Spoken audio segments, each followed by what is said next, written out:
What's poppin', players? Welcome back to a Two Penny Game Club, your monthly video game book club in which me, your host, Tavin Bothel, alongside my good friends and co-hosts, say hello to the people, Connor, Elliott. It's drinking day and it's game ranking day. Let's get to it! And say hello to the people, Phil Shoemaker.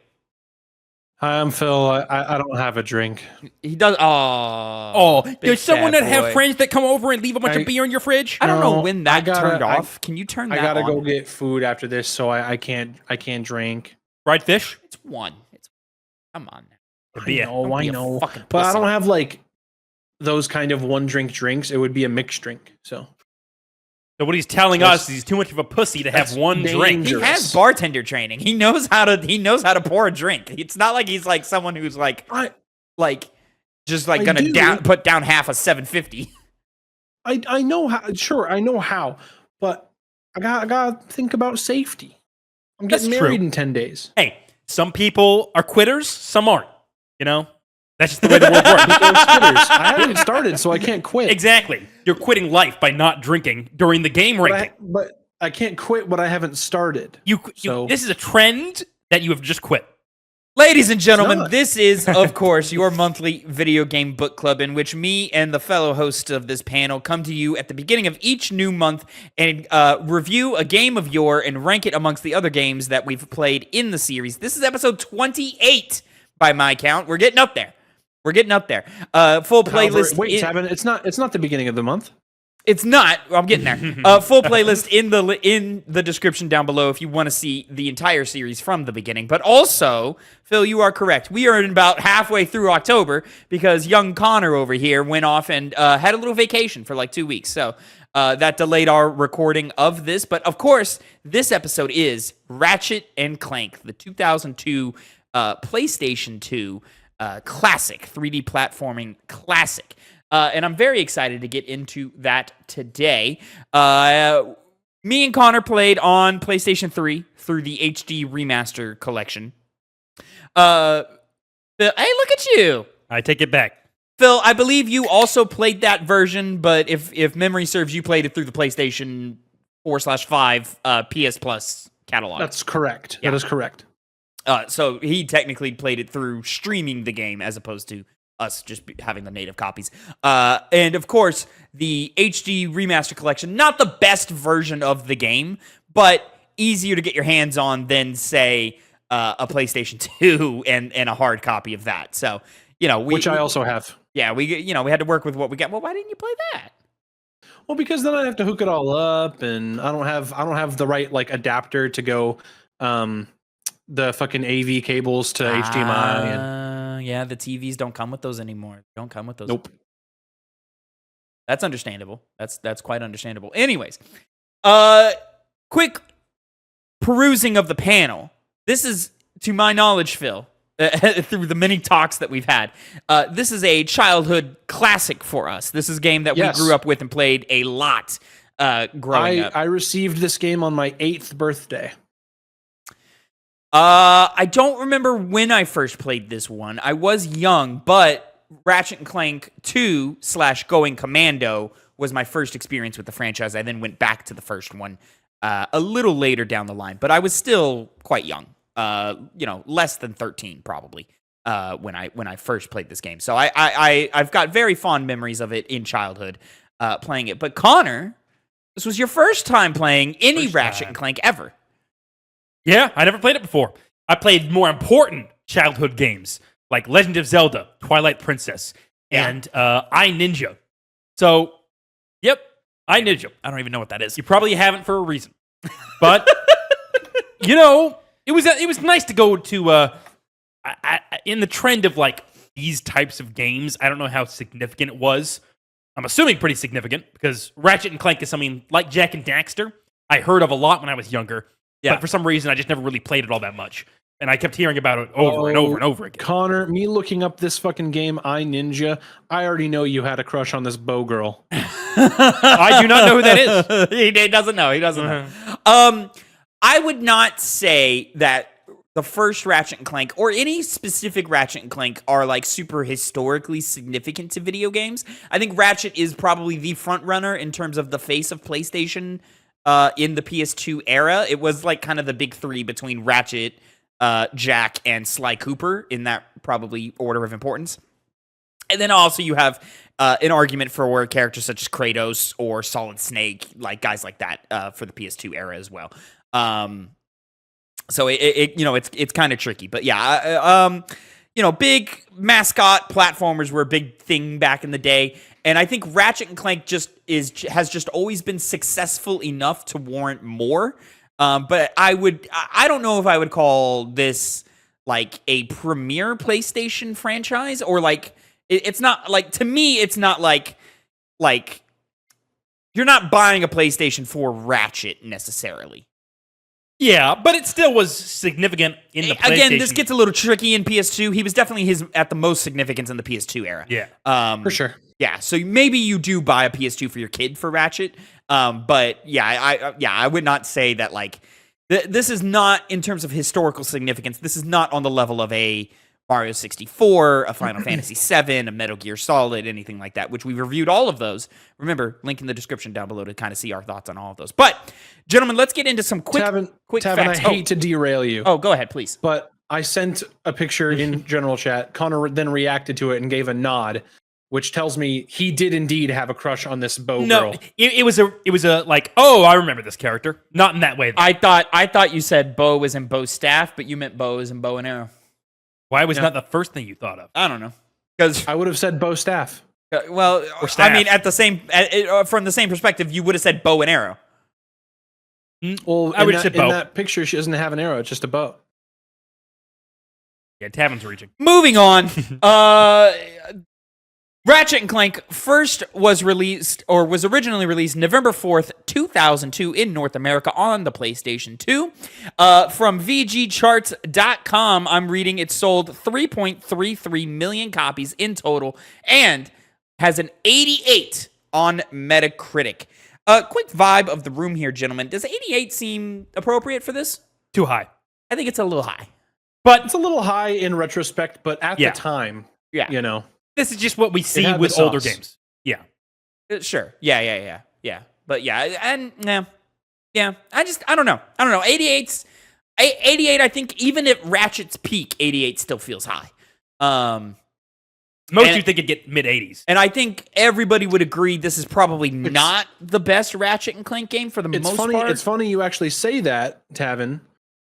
Ratchet and Clank, the original, has the same score as Ratchet and Clank Rift Apart. That's crazy to me. That's crazy to me. Rift Apart is the best playing Ratchet and Clank, sure. Overall package, well, we'll get there one day. You know what I'm saying? Yep. Connor, because this is your first time, and I'm very interested. I haven't really talked to you a whole lot about the game yet, which is a little rare for us because we live together. Yeah. So normally when we do these, we have a pretty good insight into how we feel about the game. So I am a little curious as to how you are. So I'm going to start off with you, my friend. But he also hasn't been here in 2 weeks. He also hasn't been here in 2 weeks. So I want to know, what were your thoughts on Ratchet and Clank? Well, I thought I was coming in about to play a game I could recognize as being fun to play at the time, but a bit outdated now.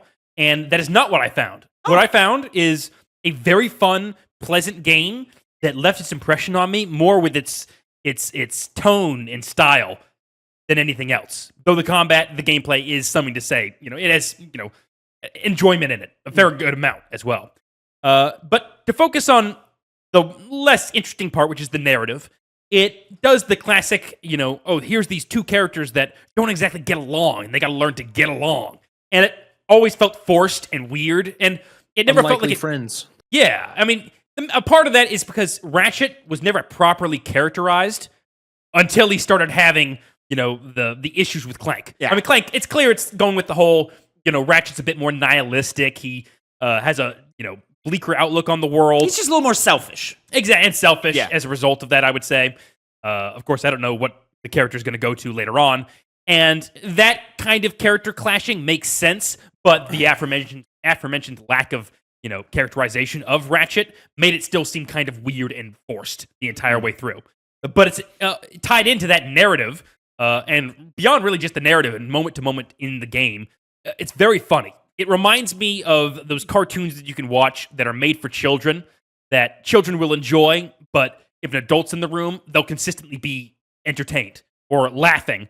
Just the, kind of, a lot of it's about like workplace stuff, for example, because the main villain's the evil CEO corporate guy, plays like a classic 80s action movie villain, but with that kid kind of twist to it, which made him very entertaining. Chairman, what was his Chairman Drek.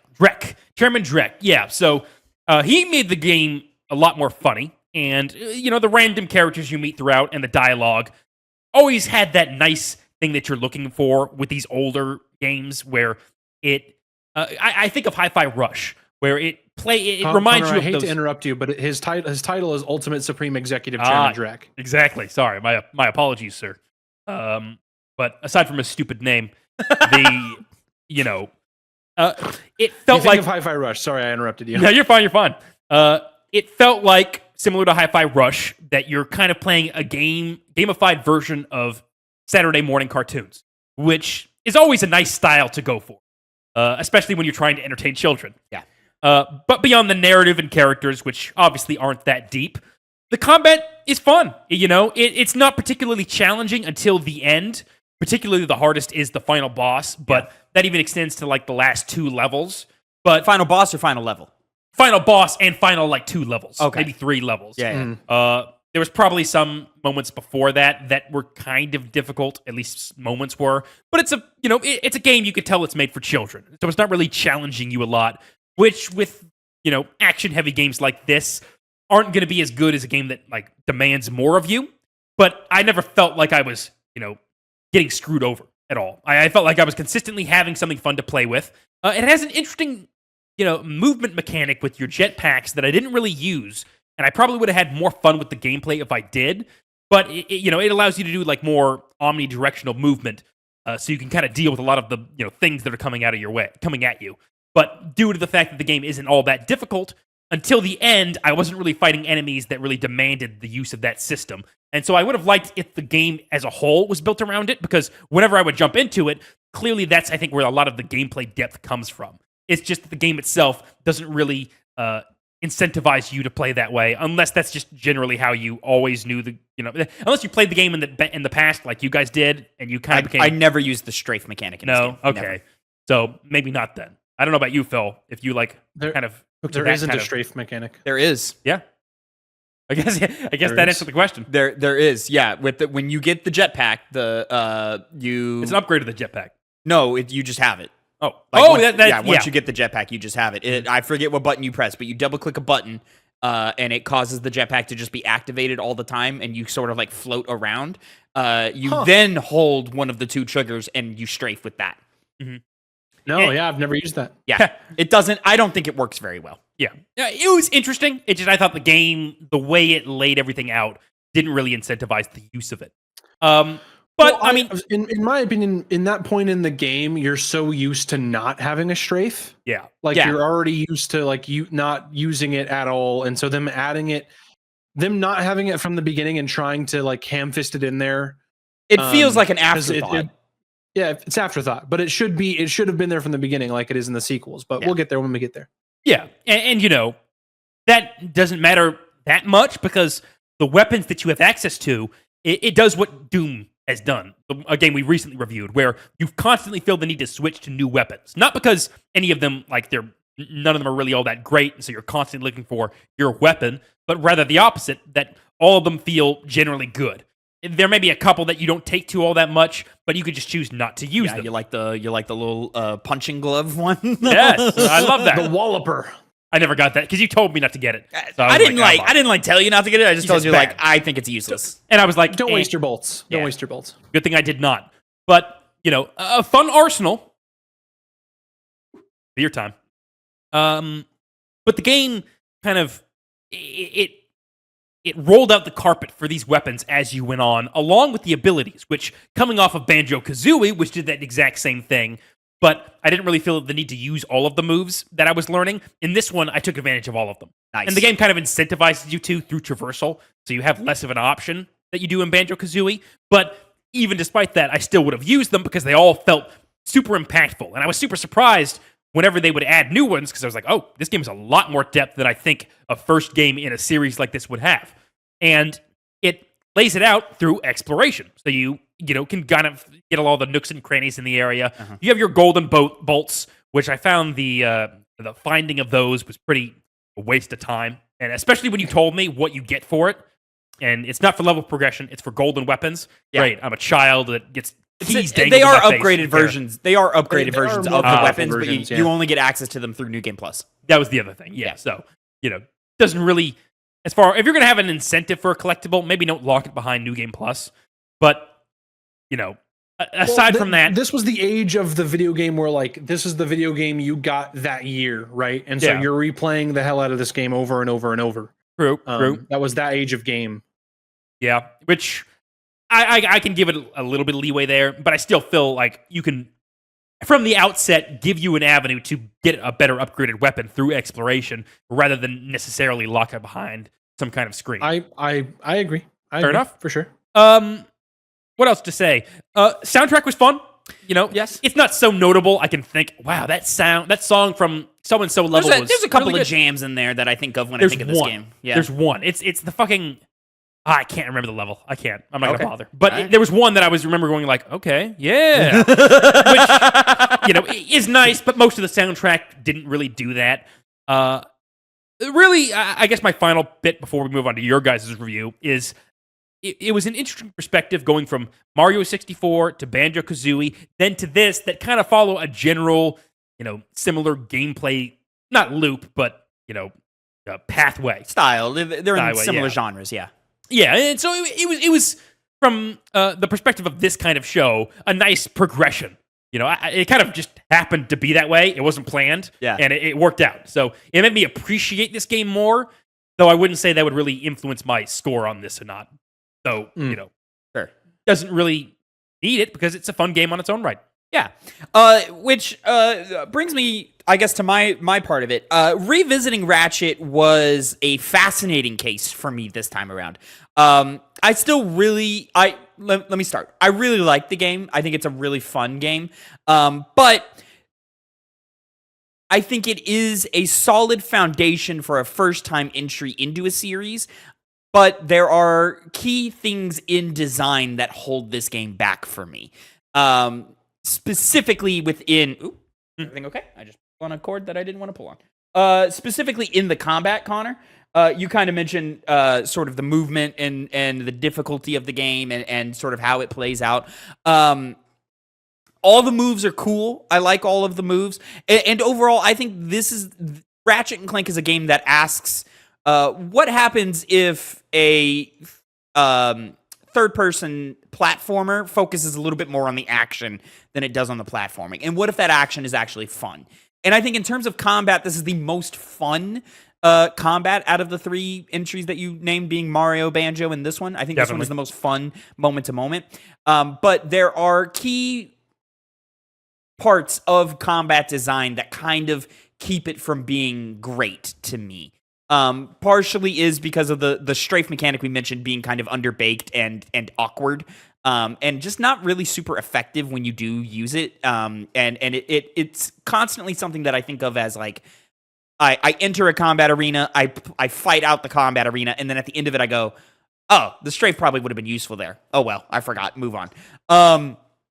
And I kind of find that each combat arena is structured in a way to where the most advantageous or the most efficient way to clear out most arenas is to just kind of sit on the back line, like just outside of aggro reach, and just kind of fire at them from a distance, especially in the final levels where the difficulty are just fucking shoots up for seemingly no real reason. I don't think it needed... It got dramatically hard in the later levels. And I don't think it needed to. I understand sort of why they wanted to, but I don't think it needed to.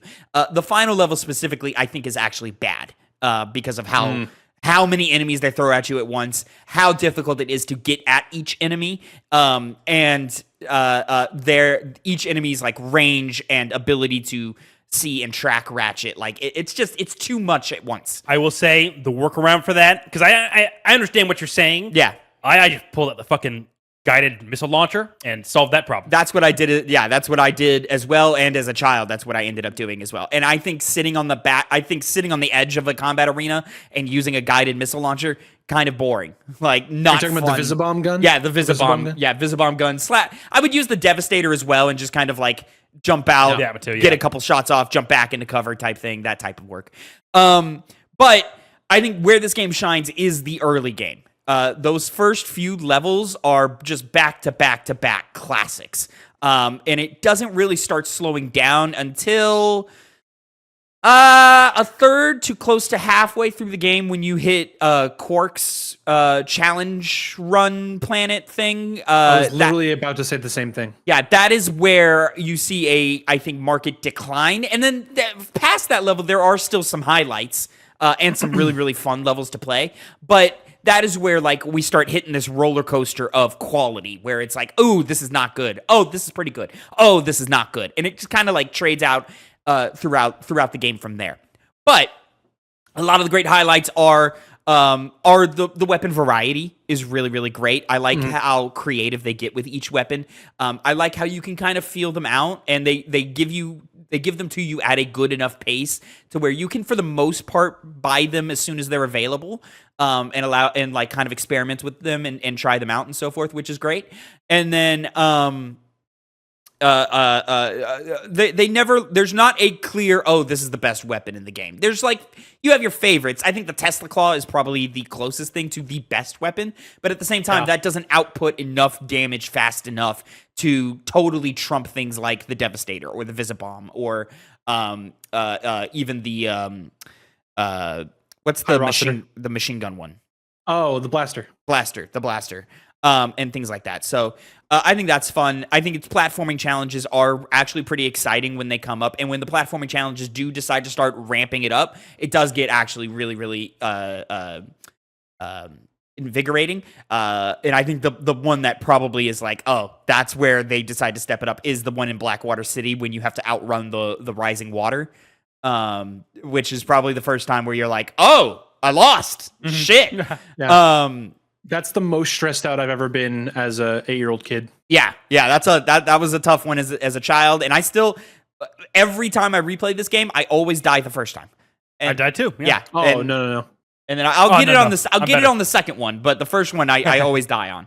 I don't know why. Nope. And it's always close. Like I always see the like you there's that part where you have to go underwater and swim up, and I'm always right there, and then he drowns. Swimming I think is fine. It works fine enough. I think what's smart about it from a design perspective is they know their swimming is not the best in the world, so they don't put the player in positions to where swimming is crucial. You know, like it's not like, oh shit, I got to get this thing right. And then also when you get the Hydra Pack upgrade, it improves. Yes. Right. Yeah. It gets phenomenally better. Yeah, much better. But when you play most of the game without that, you know, it is what it is. Which, you know, the Hydro Pack isn't even a necessary upgrade. Yeah, that is one I missed as a child for a long time, and it wasn't until I went back as a late teenager that I was like, "Oh shit, this is here." Probably why you failed the Blackwater. Well, that's way before. Nope, that's way before. Yeah. Connor, I agree with you. The conflict between Ratchet and Clank doesn't work, and I do think it is the characterization of Ratchet that's the problem here. I think it's the sort of balance of him being the player character and you as the player wanting to help Clank and siding more with Clank. I think that kind of breaks the balance a little bit. And so when Ratchet gets more selfish and kind of jerky and stuff, you go, come on, man, be cool. Why are you being like this? Yeah, man, Clank is a cool guy. Yeah, it sort of alienates the player from Ratchet, which is I think the source of why that doesn't exactly work. I think the humor is pretty great. Every time, they cut to a scientist and he gets eaten by a monster or blown up in a weapons test or whatever, I laugh every single time. I think Chairman Drek is a fine enough villain, charismatic enough to carry all the way to the end of the game. Should just be able to twist that off. It's a domestic. Yeah. Oh. Yeah. Being today. Yeah, and overall, like, I think the narrative works fine. I like this style of balance with narrative and gameplay where, like, they'll give you a cutscene at the end of a at the end of a challenge run or at the end of a path in the game. Which that's another great thing is the exploration. Landing on a planet and immediately having 2 to 3 ways. It's not like the hard rules. Some planets are just one straight linear path, but immediately having here's 3 paths, pick whichever way you want to go. I think it's exciting to explore every path every time. Also, being able to return to worlds when you get certain upgrades. Yes, yeah, or have planets turn you away and say you don't have what you need here. And it starts early. Like if you planet number 2 is not the first planet you should go to. You should go to planet number 3 first, which is Metropolis, and then go back to Atria, something like that. Iridia.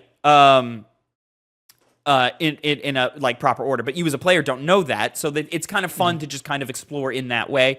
I like the gold bolts. I think the sound design is great. All the weapons sound great. Picking up bolts sounds great. Ratchet feels great to play for the most part. I like the circle strafing that you end up kind of doing in areas, but again, when the game turns the difficulty up, you just end up sitting on the outside and shooting into it, which is not as entertaining or engaging. But yeah, I think as a package overall, Ratchet and Clank is a good time. Definitely recommend. But when it comes time to ranking, I don't know how high I'm going to be on this one, which is kind of crazy for me to say because I have such nostalgia for it. Soundtrack is awesome. But Phil, how did you feel about Ratchet and Clank this time around? Yeah, I don't know if I have that much more different to say from you, Tavin. See, this is such a special franchise to me in my kind of gaming career, as it were. This is just one of those. It's one of those series that like I think about all the time. You know. Yeah. And upon revisit, like you said, this is just such a good kind of baseline starting point for what we know is to come.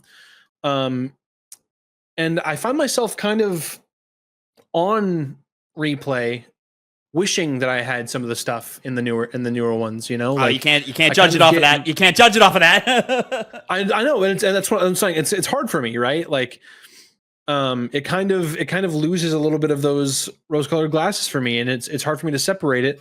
But you know, I'll certainly try. And I was kind of wrestling with that on this like re-through, you know. I have to agree with you guys in terms of like I'm not a big fan of the characterization of Ratchet in this one. I very much prefer when they're just good buds. Yeah. And you know, when we get to that later on in the series, it's just so it makes me smile, you know. But I don't like how mean Ratchet is to Clank, man. I don't like it. He's just really mean.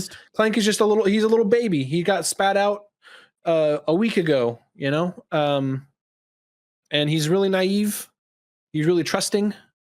And it's this. What's interesting is I never really thought of it, but like the beginning of this story is really just Clank's journey, you know. Oh, for sure. And then Ratchet's just there to help out. And then at some point he kind of just gets motivated just by revenge, and then eventually he grows into be like a better person. But I just don't think that I don't think the game does a very good job of making the player like Ratchet. Yeah. You know, he's just very mean-spirited. And I think I think the pace at which we get to the point to where they start disliking each other is fine. We stay in that beat way too long. That beat needs to be like most of the game. It's most of the game. That beat should be 2 planets max. Like it should be like the end of the cork, and then the next level, and then they don't like each other, and the level after that they figure it out and get along, and then they're buddies for the last third to half of the game.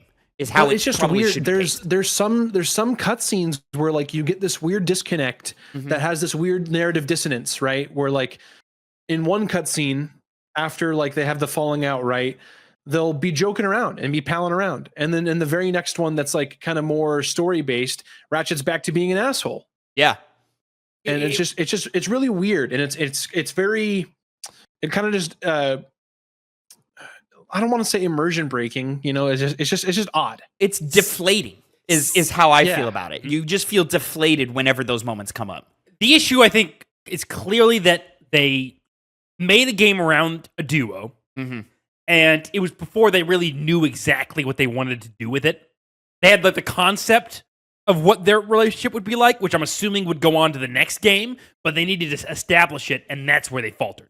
And they were like, I don't really know what I'm doing here. Yeah, I just think they made the mistake in, and I can see why from a creative or from a creator's perspective, they made the main conflict of the game happen between our duo, which does kind of make sense because you want to see these guys like start off in a not so great place and then get better and then fall in love with each other, right? And become brothers in that way, right? That makes sense from like a pitch level. But when you actually get your hands on the controls and you fill the shoes of Ratchet, that's when it starts falling apart. And you just like, the idea makes sense, and I don't think you should get rid of it, but it just needs to be trimmed up and rearranged. I agree with Phil. Like the pacing of it is weird. Like, and I think it's because of how out of order you can kind of handle planets. Yes. At times, it kind of goes into those like, it's almost like a light Metroidvania that you can kind of approach this game at. Yeah. You know, and kind of what y'all were saying before. Yeah, narratively, it almost feels like the game expects you to golden path it up until a certain point and then go back and re-explore all those planets. But that's not how the gameplay systems work. The way they work is you get onto a planet, you choose one path at random, you don't know which one is the golden path or not, and more often than not, you end up just exploring every path before leaving. And that's also that along the lines of what you're saying there. It conflicts with what I want to do as a player, right? Yep. Like when I get to this new planet, I want to see what's on the end of this path. I want to see what new weapons I can find, right? And you get those new weapons by getting more bolts, and you get more bolts by exploring more of what you're on. Yeah. Me as a player, I'm not gonna go to a planet, see a new weapon and be, oh, let me go to a different planet, the one that I already went to, and farm bolts and come back to this one and buy that weapon. No, I'm going to explore around as much as I can this world and see and clean up everything I can and try to get these bolts. Cause that's not how like a gamer's mind works. You know, you want to fill out as much as you can while you're there. Unless you're a fucking maniac, you know, like if you're the kind of, hey, more power to you. If that's you, if you get to a planet and you're like, oh, let me go backtrack to this other place that I already explored ad nauseum to do more of this and come back, and it just seems so out of order to me. Yeah, the way that mindset, the way that the pricing scaling works, like the pace just kind of fits exploring every path on the planet you're currently on, and if you don't have the money to get that weapon when you first get to the planet, by the time you're done with it, you will have enough money for it. Like, and it just there is a disconnect from gameplay and narrative here that just kind of cripples the enjoyment of the duo. But thankfully, the narrative is the least important part of this game, and so I don't know if it's. I wouldn't even say least important. But I'll say like gameplay is king here. And you know, it's not like a modern game where, you know, playing Silent Hill 2 Remake right now, comparing it to the old Silent Hill 2, they didn't have game conversations that would go on while you're traversing the world. This is the exact same thing, which I think is why it's a lot easier nowadays to establish good relationships between characters. And so that's kind of an element that's missing from here. Through gameplay, yeah. Yes. You know, that's not to excuse the shortcomings, because Silent Hill 2, which was made before this, around the same time? Around the same time at least. Probably, 2003, 4, did a far better job with its narrative than this one did, and its, you know, character relations. So it's still an issue of the writers, but at the same time, it is difficult to establish a rapport between two characters only through cutscenes. Yeah. In a game that isn't going to have a lot of this is a game that is giving enough narrative, enough character arc, enough story to satisfy those who are looking for that. Yeah. But if you were coming to this game just to play the video game, which is, you know, if you pull examples of the ones we've already played on this show, that was probably why you're there in the first place, right? Is to play the video game. Mm-hmm. So like it's easy. Like the cutscenes are in and out quick enough. They don't take up a lot of time, and they are all skippable. so that like you don't need the narrative to play the game and enjoy the game to its fullest. So like it's a bit of like get as much out of it as you want, but there's not like enough to satiate those who are really on there. And if you look to something that does prioritize narrative over gameplay, a Metal Gear Solid bombards the player with cutscenes and you brought up eventually video games learned that characters can have conversations inside gameplay. Metal Gear, instead of doing that, stops you every 10 feet to bring up a codec call. You know what I'm saying? But that helps the pacing of the narrative of Metal Gear Solid, whereas here, you just kind of sit there and go, I just don't care about this story because I don't care about the character I'm playing as. You like Clank. Clank is never not somebody you don't like, right? Oh, yeah. Even though was the Quark reveal obvious? I mean, like, definitely once you got to the planet, it was pretty obvious. But, like, when you meet him in the Hollywood trade, like, you don't expect him to be a bad guy going into it, right? Like, I knew because... I definitely didn't.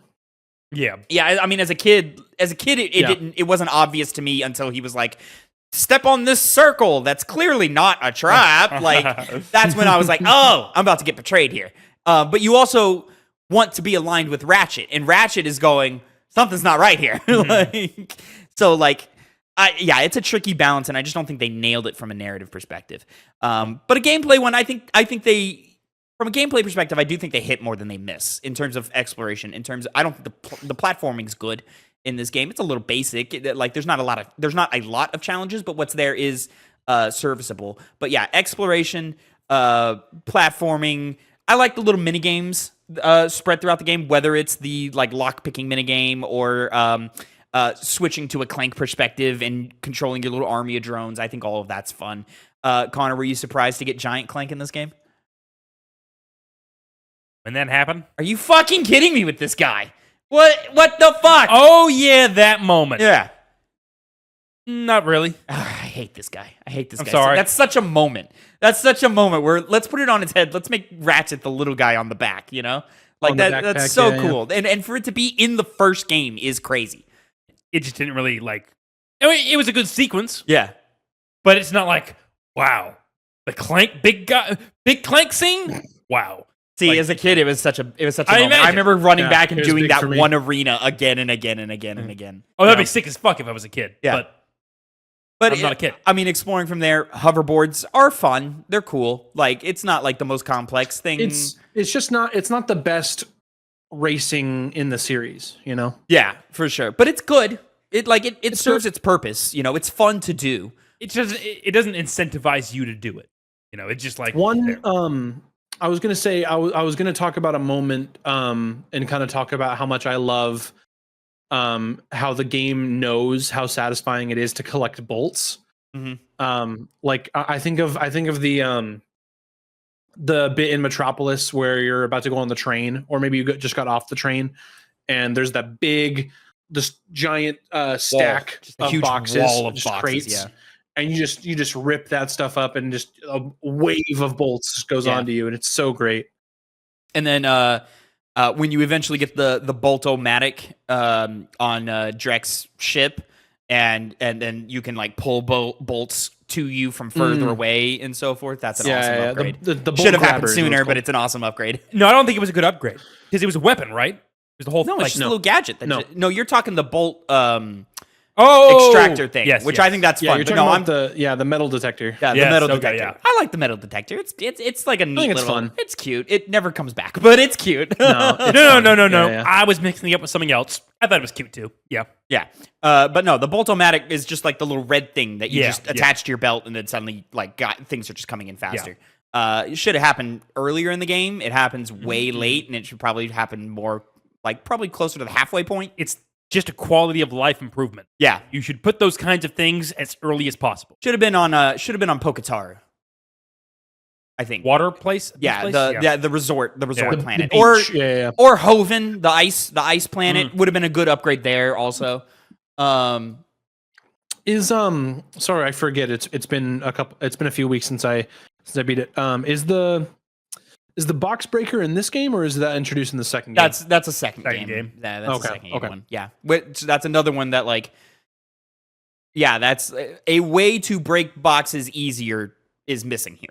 Yeah, fair enough. Yeah. What's cool about that upgrade, Connor, is you'll just jump up and slam your wrench down, and every box around you will shatter, and a wave of bolts will come into you. It's fantastic. And then you come when all the bolts come flowing to you.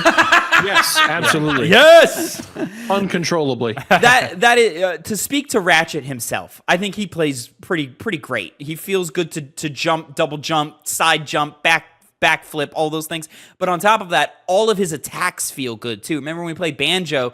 There's like 1 or 2 attack moves that feel good to use, and then other than that, it's like I'm not using Banjo's like default move. But Ratchet's 3-hit combo feels great. Throwing the wrench feels great. Doing the ground pound feels great. All of it feels great to use, which is a good testament to this game. it is. Which I think I'm done talking about it. I'm ready for the big Let's league. If Let's you guys rank this. Let's rank this shite. I guess I'll go first. So, but before you do that, Connor, let me get to the other thing. reading. Oh, damn it! I didn't fix myself. Hold on, let me fix myself. You guys, while you're doing that, thought that I would rate it higher than you guys would. I think Connor, We were- you might we be were more wondering. higher than I am on this one. Which is interesting because I'm a huge Ratchet fan. I Wait, love wait, wait. Ratchet. Do you guys have a deciding factor? No, I'll still go first. Okay. 'Cause Okay. I'm. It's between two things. But we'll get to that in a second. Yeah, we'll get there in a second. I found it. Yeah. Okay, I don't know how to fix it, so it's just going to look like that. So the rankings are as followed as of today. There are 27 entries on the list. Stick with me, ladies and gentlemen. 27 Fable, 26 Donkey Kong Tropical Freeze, 25 Prey, 24 Tomb Raider, 23 Batman Arkham Asylum, 22 Uncharted Drake's Fortune, 21 Halo Combat Evolved, 20 Dead Cells, 19 Shadow of the Colossus, 18 Mario 64, 17 Resident Evil 4, 16 Portal, 15 Banjo-Kazooie, 14 Pikmin, I did it again, damn it, Pokemon Soul Silver, 13 Severed, 12 Resident Evil Remake, 11 Chrono Trigger, 10 Dishonored, 9 Metal Gear Solid, 8 Shovel Knight, 7 Portal 2, 6 Doom 2016, 5 Yakuza 0, 4 Hades, 3 Final Fantasy 7, 2 The Last of Us, and 1 God of War Ragnarok. Connor? Yeah, I want to start with you first, man. It's your first time through, and I'm just curious as to where you're landing here. Well, Real quick. Forgive me if I'm wrong, but I'm pretty sure when you shorten a year like that, the apostrophe goes before the 16. It might. I'll look it up later. well, in the meantime, it's not going to go as high as that, so we'll move away from Doom. The two games it's got to battle against, right? Well, yeah, the one game it's got to battle against for me is Severed. Does it go below it or above it? I think I can definitively say above it. I saw you do your little motion, Phil. Severed is such a nice game due to the uniqueness of its gameplay loop, using your finger to swipe at all of these cool fucking different enemies, and having a nice, like, darker, more depressing undertone, which is unique and style as well. But I feel like there's far more complexity with Ratchet and Clank. The other big one that I was debating between was Pokemon Soul Silver. My consistent issue with that game is from an RPG perspective, especially considering the time it came out in. It doesn't really do anything interesting, in a genre that you can't really excuse it for the technological limitations at the time. It's just a very, very bare bones, simple game in a good way, in a strong way. But if I may interject, sure, it does do something interesting. It lets you visit the entire original game. that is cool. But by the time that being said, comes, I'm not even disagreeing. I think it also will go above Pokemon. I think Ratchet's use of New Game Plus kind of trounces that. No, I don't think specific so. idea. I see a lot more value. I don't in, think that's the reason, but yeah, because like as Phil just Oh, said, don't get me wrong. I like Pokemon more. okay, yeah, which is Yeah. which is one element of it, but it's really the journey up until that point. Ratchet and Clank is within the confines of the type of game it is, does more interesting things than the confines of what Pokemon Soul Silver is. In due part to the fact that you can do more with that genre at the time it was made. So it doesn't have the leeway of it being a product of its time. It's a Pokemon game. So for that reason, I'm going to put it above Pokemon. That's before you could throw that excuse at Pokemon, though.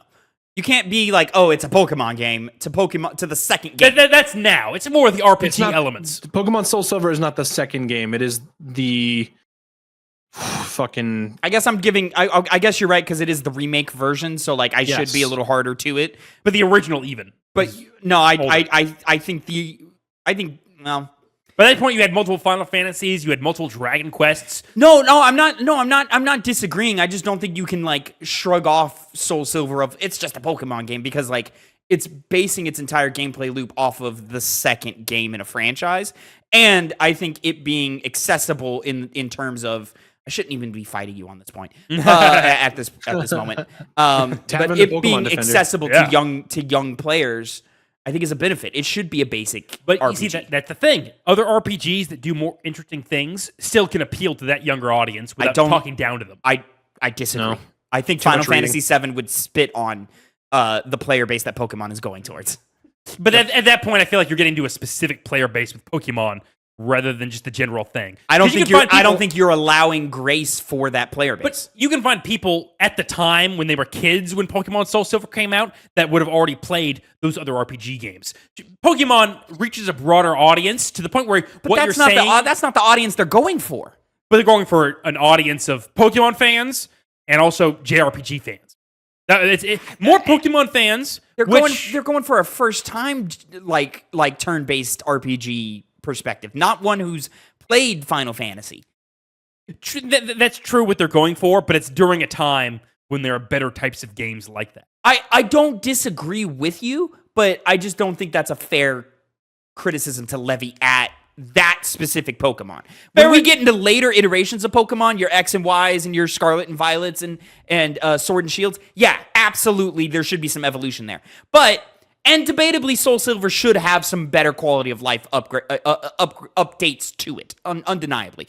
But it's that tricky thing of like, okay, well, we're remaking an old game. Do we stay very specific or do we branch out? And they chose to go very specific and just add color and redesign and art. Which, to that point, if you're making a game that's done later down the line, that's even more of a criticism than a leeway to give.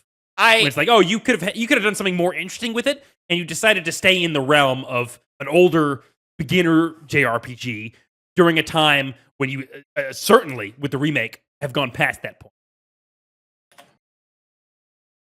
I suppose. I mean, this isn't even where I want to get hung up on. So. And the thing is, it doesn't even matter. Even if I were to concede that point, Ratchet and Clank occupies a point where games like Banjo, like Mario 64. Were played by people who probably played this one, but it's elevated it to such a point that is enjoyable even years after the fact. Has it? Connor, Soul Silver came out almost a decade after Ratchet and Clank, so. The remake? Yes. Soul Silver's from 2012? I said almost a decade. It came out in 2009. 2009's not that. So you're going above Pokemon, below Severed? No, because... Or above Severed? I focus so much on Soul Silver, because really the debate was Severed. Okay. But Ratchet and Clank is such a fun experience. It's so enjoyable to everybody. Whereas just Severed, it's so close in quality. I'm basically comparing apples to oranges at this point, but Ratchet and Clank, the fact that it's as old as it is and holds up as well as it is, I think is enough of a reason to put it above Severed. Because that's a hard thing to do. Bill? I'm kind of curious as to what you have to say. I know, that's why I'm jumping to you first. Why? To listen to your host and go. Shut up. Anyway, I'm actually in agreement with Connor for the most part. My placement for this is the new number 13 above Severed. Well, I was right in terms of Connor was going to be higher than me. And I'm honestly surprised Phil is there too. I don't think this game is better than Banjo-Kazooie. I think Banjo is a more thought out package, and the only thing that holds it back is just the era that it came out in, and the sort of the clunkiness of the genre at that point. But I don't think Ratchet does enough for its genre to justify putting it over Banjo. I had more fun playing Banjo, and I think the overall quality of the game is more consistent in Banjo-Kazooie than it is in Ratchet and Clank. And then my brain goes to, well, if I'm not putting it over Banjo, then let's start having detailed conversations about each of these. And this is the realm where things get tricky for me, because a lot of the next couple of games, I do have more fun playing Ratchet and Clank, but I don't think Ratchet does enough as a video game. There's not enough intention. It's where intention meets execution. And I think Ratchet misses in really easy places that maybe it shouldn't be missing at this point in time. And the sort of wavering quality of level design and game design as you get deeper into Ratchet starts pulling it back more and more and more. And so I think Portal, this is where Portal's masterclass in design and gameplay clears Ratchet here. And then now we're in the conversation of how impactful is the game. That's what these next three titles are. Resident Evil 4, Mario 64, and Shadow of the Colossus. How impactful is the game in terms of an art form, in terms of a medium of entertainment, sure, but just as somebody trying to elicit a reaction from a viewer, like just in terms of like artistry in that. And I think Resident Evil 4 and Mario 64 do so much more for their respective genres and set the foundation to create great games that it to me, it carries over that. And then Shadow of the Colossus is a way better art piece and elicits more out of me as a player emotionally. Even though I do have more fun with Ratchet and Clank, that just being a fun video game isn't enough for me. When these other games are trying to do something more than that and execute on it at a more acceptable rate than what Ratchet is executing on with what Ratchet is intending to do. Ratchet is trying to be a fun little kiddie platformer thing, but in that there are missteps it makes with its late game design, with its level design being wavering in the like third of the way through the game mark, and its character journey just not working at all and is not earned by the end of the game. So to me, I'm landing at the new number 20, above Dead Cells, below Shadow of the Colossus.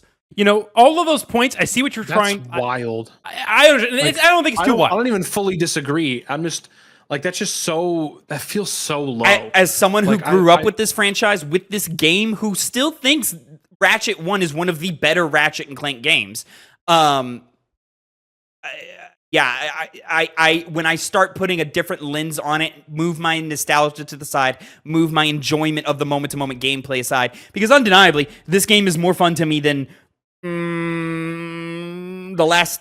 Resident Evil, Mario, and Shadow of the Colossus are not as fun to play as Ratchet and Clank. But when you start looking at overall quality, what the game's doing, and why it's doing it, it just starts falling for me. Yeah. All of those reasons make sense. Starting from kind of lower, Shadow of the Colossus, this might be a case of expectation, because being in this gaming sphere and constantly seeing people refer to that as being one of the best games ever made, it was extremely underwhelming. Sure. As an art form, I get what it's going for, and being unique in a game in that sense, but every other element falls flat to the point where, you know, Ratchet and Clank with its better gameplay and, you know, the narrative isn't so great. I could say it's a better narrative. It's really the gameplay, but Shadow of the Colossus doesn't even really have like a compelling gameplay narrative to it. It's artsy and interpretation based, right? Yeah. So it's what are you willing to pull out of it from the pieces that are there? But at the same time, Shadow of the Colossus is the same era, which is why I like going to Mario 64. It's like that's a harder comparison, because my ultimate thing with, like I just said, gameplay wise, you know, exceeds Shadow of the Colossus. To the point where, and being in the same era, it has no excuses in terms of being a more foundational game like Mario 64 is. I'm just saying that to further clear Shadow Yeah. of the Colossus. Mario 64, it's really just the gameplay loop. It's just core, solid gameplay. I know we've had our discussions in the past about the importance of a game and versus how it holds up today and Exactly. how fun it is. Yeah. And you know, I'll concede on that point. Yeah. I just can't get past that. Sure. Resident Evil 4, also kind of like a Shadow of the Colossus situation. It's a little bit disappointing. Not in the same way. I still had a lot more fun with Resident Evil 4 than I did Shadow of the Colossus. Yeah. But even still, once again, time frame, Ratchet and Clank came out years before and was still, moment to moment, just felt better to play than Resident Evil 4 did. See, and I think this is where I think replay, re-experience. I take this to any medium, right? Books, movies, TVs, whatever. The re-experience to me is more valuable than the first time through. The first time through is always valuable, but the second time through is where you can start kind of critically looking at things. It wasn't my first time through Shadow of the Colossus. It wasn't my first time through Resident Evil 4. I had played around with 64 before playing it for this thing, but I hadn't played it in its entirety until this thing. But also, my point of like Shadow of the Colossus came out in the same era as Ratchet and Clank. Look at what they're trying to do and the medium and the expectations of the medium at that point. Shadow of the Colossus is way more expressionism, way more anti-realism, and way more like just like trying to like elicit emotion from the perspective of not giving full context to the player, intrinsically stripping away exposition in the hopes that the player creates their own world, which at some points I think is a cop-out. But because Ratchet plays a little bit more to quote unquote realism in the sense that characters portray themselves realistically and have, you know, sort of more normal real world arcs, and kind of failing at that is a huge step back as opposed to this real breakthrough of a different thematic genre that Shadow of the Colossus is. I mean, if you look around, like there's not a lot of games before Shadow that do anything like that. And if you start talking about video games as an art form through narrative, the only other one I can think of is Metal Gear Solid 2. And that is a heavy other side of the coin. We are giving you all of the exposition to give you this theme. Yeah. You know what I'm saying? So like, I just think Shadow of the Colossus doing what it does in that era is more impressive and more necessary in the progression of video games as an art form than Ratchet and Clank is. All valid points. Yeah. Great valid Look, points. I really like the majority of your arguments in terms of like this and how it ranks with the other games. The only thing is like I got to think about, because, you know, that's the problem with these kind of lists, you know, where it's not just one person's opinion, it's groupthink, right? Like, yeah. And to me, like, there are some games on here that I would have lower than others, right? Yeah. But that's just not how it shook out. Yeah. And to me, I look at the big ones I'm looking at are Severed. I'm looking at Shadow of the Colossus. I'm looking at Banjo and how it stacks up in terms of versus Ratchet for me. And I don't like that, how, because your argument did kind of sway me in terms of putting it lower. I'm no longer thinking at the new number 13. It would be if I was strictly trying to beat Severed. I just don't think that Banjo is a better game than this. So to me, that moves Ratchet to the new number 15. Above Banjo, below Pokemon? Above Banjo, below Pokemon for me. Yeah. I mean, yeah. To me, like, Banjo falls into that same realm as Ratchet, where it's like you're not groundbreaking in the way that Mario 64 is. So that's a conversation of like which one should be ranked higher. But I think Banjo sharpens the sword of the gameplay genre so much to where it elicits it elicits me, or it allows me to sort of concede on the impact of things angle, and allow Banjo to rise. Ratchet doesn't sharpen that sword enough. That is true. My big issues against it still being above it. Ratchet's like an entirely, the only thing that they have in common is that it's a 3D platformer. Yes. But like it just changes so much to me that it totally puts it in a different category than Banjo, in my opinion. Which with Banjo-Kazooie, it apes a lot of Mario 64. Ratchet and Clank feels more its own thing, whereas Banjo-Kazooie, I put it above Mario 64, which was the big contention point for me when we were ranking this game.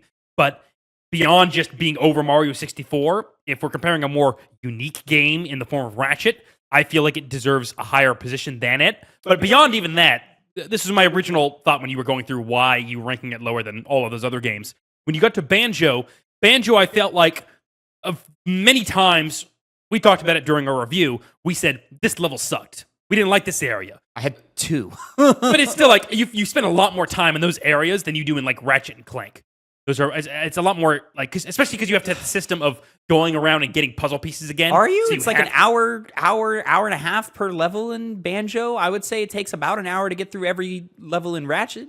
But it's also that system of like, you have to go and get as many puzzle pieces as you need to. Sure. And sometimes you got to revisit those old levels to get better puzzle pieces, and that would get annoying. Also, the gameplay, combat, I should say, kind of sucks. You know, it's not as good as Mario 64 even, which came before. Oh, I disagree. I think Banjo's combat is better than 64's. I would prefer Banjo's combat over Mario 64. I feel like I didn't engage with it as much. I feel like I don't engage with it in Mario at all. I think at most I'll do a little jumping on guys, but for the most part I'm avoiding enemies. Like and I feel like Mario has a kick that I never fucking use. Yeah. Yeah, but and that's kind of like, I think, a symptom of the fact that Mario was known to jump on guys, and so that's how you fought. But it also forced you into combat more than Banjo did. Where Banjo, I felt like you could always get around whatever you were fighting. Which one? Mario 64, like you would... Again, I disagree. No, you can totally avoid combat. You avoid combat almost entirely. You avoid it. No, you do. With both games, but I felt like with more instances you were required to... to traverse through things properly. I can think of so many times where Banjo literally has a room of like enemies, defeat all these enemies to get a piece. Mm-hmm. Yeah, I can't recall it now that we played it. I'm sure specifically of the robot whale level, and there's like you like swim down, and there's a green tube. You come up, and there's like a bunch of crabs or something, or crab-like creatures. Okay, I remember that. Like I remember moments like that. And to the point, like, I don't think Banjo has aged poorly enough to where I don't enjoy its gameplay. Like, I didn't enjoy Mario 64's gameplay because it's aged that, I don't want to say terribly, just aged that much, right? Whereas, like, Banjo, I think is still plenty playable today. You just have to adjust yourself a little bit, but once you're there, you're there. And there's definitely more of an adjustment you have to make for Mario 64 than Banjo. Yeah. And pound for pound, I think Banjo is more creative than Ratchet. And when Phil, to your point of like not considering this 100% in the same genre, I think Ratchet explores what it means to be a 3D platformer more than Banjo does. But I think like it's just sort of a branch off. But it doesn't. It's not like a far branch off to me. Like it's just a little branch off. To your creativity point, Ratchet and Clank makes you want to take advantage of the new things you're getting throughout the game. We discussed it with Banjo. We were all like, did you use this move that you learned? No? Oh, I did. I found some use out of it, particularly like the peck move. I felt like the things that you would learn in Banjo, you felt less incentivized to use them as opposed to Ratchet, where you are incentivized to use it and you have fun doing so. I also, like, in terms of kind of going off what you were saying, both of you were saying about the creativity between the two. Like, I would love to live in the world that Ratchet lives in. Mm-hmm. I'm not trying to go and live where Banjo-Kazooie lives. I think that's simply a matter of they flush out the world of Ratchet more and make it more of a. They flush it out in the ways of like people live in this world. There's normal people in this world who aren't doing things. So like you can understand, you can conceptualize living here because you see other people living here. Whereas like Banjo, we're just having goofy, crazy levels, and we're in like, the layer. And how creative, how fun, how gimmicky can we get here? And But here's the thing: is there's people with houses in Banjo too. Like Banjo has a house he shares with the sister. Gruntilda lives in her castle. Yeah, but that's not like a lair. Mumbo Jumbo has his house. You know, Yeah, people but live that- in Banjo's world. Yes, but that is more There's of the just pirate a in the bay that has a ship. right. But like Ratchet like puts a currency system in the game that like people live off of, and you're constantly asked for it, which is awesome. I love the capitalism stuff that is going on in Ratchet for sure. We didn't really talk about it in the more review sections. I love all the themes of how evil capitalism is. Almost as if it's something that they should have as well. It's almost as if something that they should have kept exploring in sequels, but at a very specific point decided to drop it and move into a more kid-friendly space. Spoilers. But like in terms of like the world like fleshing out, like it's just the Banjo house, and it's literally right next door to Gruntilda's thing, because from a gameplay perspective, they just want you to jump in and start jumping on dudes and beating and collecting feathers and puzzle pieces and stuff. Like it's not like a necessary thing. Whereas in Ratchet, it's like you're exploring a new planet. So what is the culture of this planet? What is the environment of this planet? You start immediately asking questions like that. But that's something that's really appealing to me. That kind of puts this above Banjo. Yeah, makes sense. It feels less like even Mario 64, because I agree with your points overall, Tavin, especially because you are in a layer, a person-specific layer, going to different worlds. Yeah, but I let me just throw out there, I get that, but that is where intention meets execution. It is not Banjo's intention to create a world that you want to be in. Or that you, Phil Shoemaker, want to live in. It is Ratchet's intention to create a world that you, Phil Shoemaker, could see yourself in. But because of that, it's more fun to go to the new levels in Ratchet than it is the new levels in Banjo, which once again is just going off of Mario 64 of what crazy concept can we come up with here? Water World. There you go. Jump in the paint. Do you feel that way? Because I felt jumping into every level, there was a level of mystery or a level of excitement of, oh, what's this one about? For me in Banjo, whereas Ratchet, it's like, oh, this is a green planet. Oh, this is a red planet. I think that's offset by what you get. I don't know if you're separating what it was like on your first. That is what I am curious about. That if replay has killed that, because I am familiar with everything. Yeah, because you know what everything already has to offer you.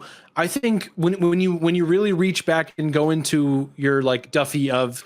Oh, what like I'm trying to think back what I first thought of Eudora, which is the one that they're chopping all the trees down.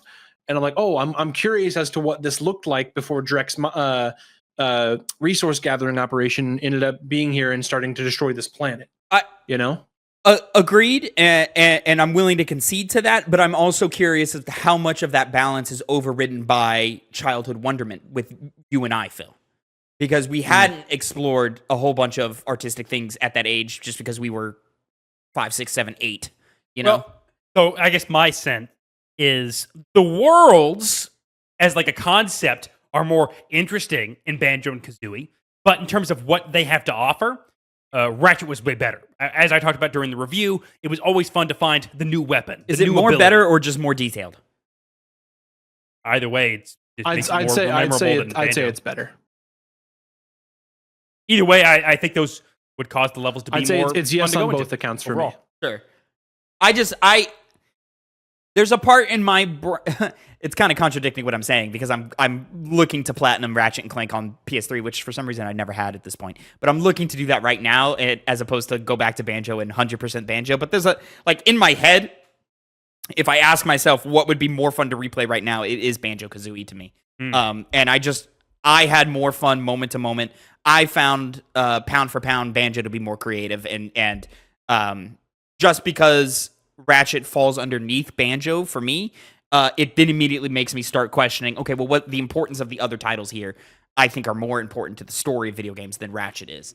I would make the argument that I think it's just because Banjo is fresher to you. I feel like if that were true, Banjo's age would hurt its perspective more than it does. But Banjo's quality, in our opinion, I think from when you look at our Banjo review, we take the age into account, but it doesn't bother us. Well, I think I can confidently say we're dug in. Yeah. I mean, we could go back and forth on this for probably another 20, 30 minutes, but I don't see because these two games are concerned about how much fun the player is having, I had more fun with Banjo. Mm-hmm. Totally fair. But even though that's not I respect that. Yeah, clearly that's not the only slider I'm working off of, Yeah. because I had more fun with Ratchet than I did with the other games that I put it under, but like, I just think those games are better, like, overall package-wise. All reasonable reasons. So does that mean that the votes put it I believe that number 15? I believe that puts it at the new number 15, above Banjo-Kazooie, underneath Pokemon Soul Silver. I like that. I'm fine with that. Yeah. So Because like if this was my list, I would have Severed would be much lower for me. Like it was novel at the time, but the votes, I was outvoted and it ended up above Pokemon, which is fine. But it is what it is. I mean, yeah, like Yakuza's. No, that's not true. Yakuza 0 would be like 4 slots lower for me. It'd be like right above Metal Gear. Like I brought up, that's the problem with lists like these. Yeah, I mean, it really is. Like, and we said it early. Like, I went back and re-listened to some of the older episodes. I don't know, like episode 6 or 7, 8, whatever. And I made the joke of like, here's this list. We are going to fucking hate it at some point. And I'll be honest, I don't hate it. I think it's smart. Every time we approach the list, I look at it as the list stands, not as what I want it to be. Yeah. Because I think you don't go like, I think every like 4 games I look at something and go, nah, that should be lower or higher. But there are a lot of games that I'm like, yeah, that's appropriate. Sure. I don't know. It just kind of depends. But anyways, New number 15, above Banjo-Kazooie, below Pokemon Soul Silver. Thank you, ladies and gentlemen, so much for sticking around with that conversation with us. And normally, this is where, because Phil selected that game, we alternate, of course. 1 month, we have a giant spinner picker wheel pick the game for us in a huge collection of games that we've collected, titles that we've collected that like to throw in. You understand what I'm saying? Or one of us selects it and we take turns and who gets to select. This month is a wheel pick, but also using October. A different wheel. It's also October. So we used a different wheel. I was supposed to prep assets for this and I didn't because I'm lazy. I'm not lazy. I didn't see the point in terms of the other things that I had to do in my life. So, ladies and gentlemen, we're going to do a little spooky game this next month, or, the 2 weeks. Hopefully we'll have it done before Halloween and have that episode recorded for Halloween.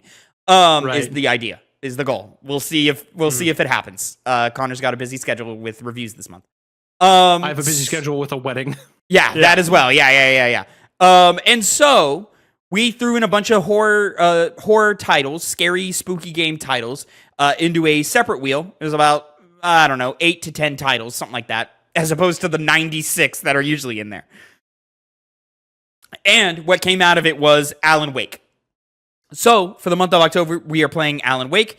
We hopefully will see you on the 31st as opposed to the first Monday of November. We'll see you on the 31st of October, hopefully.